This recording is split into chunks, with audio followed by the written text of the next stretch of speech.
Craving या तलब कैसे काम करती है, किस कारण से होती है और कैसे हम इसे कंट्रोल कर सकते हैं, यह आपको इस वीडियो में पता लग जाएगा।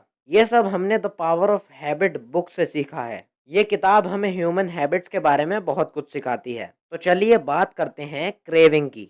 जब हमें किसी चीज़ की हैबिट हो जाती है तो फिर दिमाग उसके बारे में बार बार सोचने लगता है। हम उस काम को बार बार करने लगते हैं, मानो वो ऑटोमेटिकली हो रहा हो। जैसे जब हम बाईसाइकिल चलाते हैं या फिर स्विमिंग करते हैं, तो हम उस काम को बार बार करने के बाद इतना परफेक्ट हो जाते हैं कि हम उस चीज़ को आंख बंद करके भी कर सकते हैं। बैड हैबिट्स में भी ऐसा ही होता है। स्मोकिंग या अल्कोहल करने वाले व्यक्ति को ये नहीं पता लग पाता कि कब उसने एक सिगरेट ख़त्म कर दी या फिर अल्कोहल की बोतल खाली कर दी। इसका कारण क्रेविंग है। जब कोई शराबी शराब पीता है तो उसके दिमाग में क्रेविंग उठने लगती है, जो कि शराब को बार बार पीने का कारण होती है। उसका दिमाग बार बार रिवॉर्ड की तरफ भागने लगता है, जिससे कि वो बार बार खुशी महसूस कर सके। इसलिए शराब पीने की स्ट्रॉन्ग डिज़ायर को वो ओवरकम नहीं कर पाता।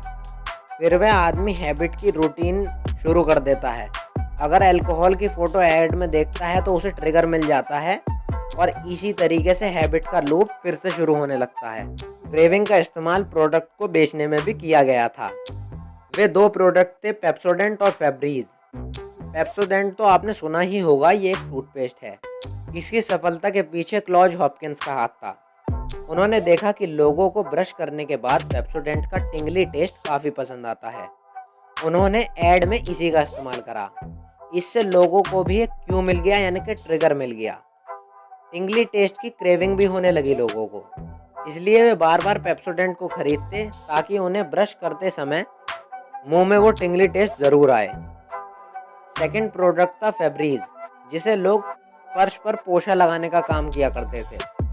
पहले इस प्रोडक्ट को कोई भी नहीं खरीदता था क्योंकि इसमें कोई भी फ्रेगरेंस नहीं था, लेकिन बाद में कंपनी ने इसके अंदर एक फ्रेगरेंस ऐड करा, जिससे कि पोछा लगाने के बाद लोगों को वो फ्रेगरेंस आता था और उन्हें काफ़ी अच्छा फील होता था। इस कंपनी में भी सेम प्रिंसिपल आजमाया जो कि पेप्सोडेंट कंपनी ने आजमाया था, और वो सफल भी हुआ। लोगों को इसकी आदत पड़ गई और इस प्रोडक्ट की सेल 2 गुनी नहीं 3 गुनी हो गई। तो इस तरह हैबिट के साइकोलॉजिकल इफेक्ट को लोगों ने मार्केटिंग में काफ़ी इंटेलिजेंट रूप से इस्तेमाल किया, जिससे उनके प्रोडक्ट की सेल काफ़ी बढ़ गई। इसके बाद मैक्सिमम एड्स में इन्हीं प्रिंसिपल का यूज़ होने लगा। हमें इन प्रोडक्ट्स की हैबिट डाल दी जाती है। इसी कॉन्टेक्स्ट में एक काफ़ी इंटरेस्टिंग रिसर्च भी हुई थी। जूलियो नाम के बंदर पे ये रिसर्च की गई थी। उसे स्क्रीन पर ब्लैकबेरी की फ़ोटो दिखाई जाती थी, फिर वो एक लीवर खींचता था, उसके बाद उसे ब्लैकबेरी जूस मिलता था, जो कि उसके लिए एक रिवॉर्ड की तरह काम करता था। ऐसे ही बहुत बार किया गया, हर बार उसके ब्रेन को स्कैन किया भी गया और उसके ब्रेन की एक्टिविटी काफ़ी बढ़ जाती थी जब उसे ब्लैकबेरी जूस मिलता था। लेकिन एक बार उसे ब्लैकबेरी जूस नहीं दिया गया, खाली उसकी फ़ोटो दिखाई गई। लेकिन जब उसके ब्रेन को स्कैन किया गया तब उसके ब्रेन की एक्टिविटी पहले स्टेज यानी कि ट्रिगर पे ही काफ़ी बढ़ गई थी जब उसे फ़ोटो दिखाई गई। इससे पता लगता है कि उसके दिमाग में क्रेविंग होने लगी थी और क्रेविंग के कारण उसके दिमाग की एक्टिविटी काफ़ी बढ़ गई थी।